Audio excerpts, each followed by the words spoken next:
but physically. He said, he that receiveth you that I'm sending receiveth me, and he that rejects you rejects me. That is why I'm careful about judging a preacher. You will never get me. You listen, you will never get me. I don't reject their preaching. I don't reject their prophecy. I don't reject the way they walk. No, I don't reject the food they eat. For me, anything a preacher does, if I don't understand it, silence. But beyond the silence, I receive.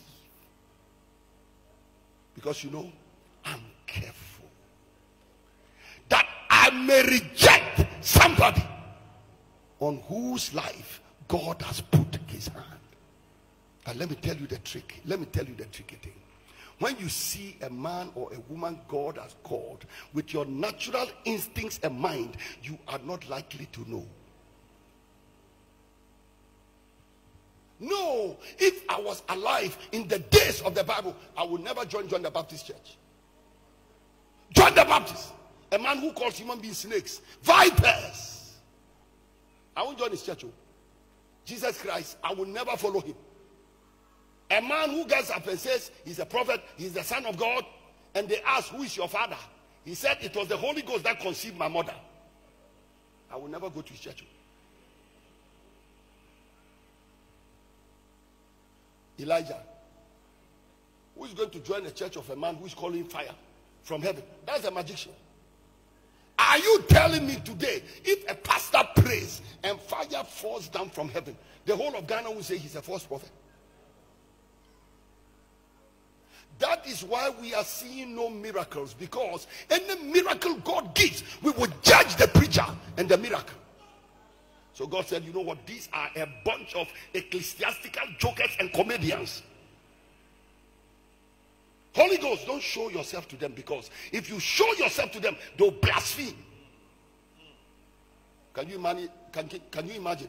You see a man of God on social media and he's walking on water. Like Jesus and Peter were walking on water. Wouldn't they say that's magician? Can you imagine somebody went to a wedding and Fanta is finished and he said, fill the water pots with water, and they filled it and all the water turned into Fanta?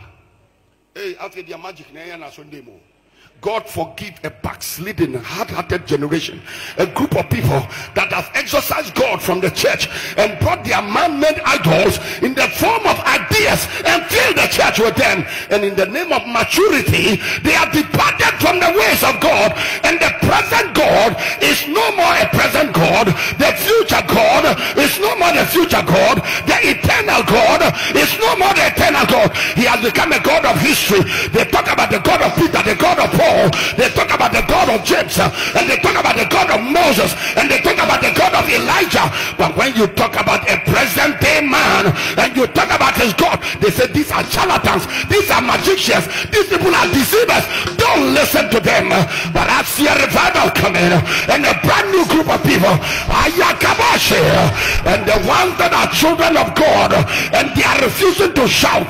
I see stones, and the stones shall shout out the praise of God. Come on.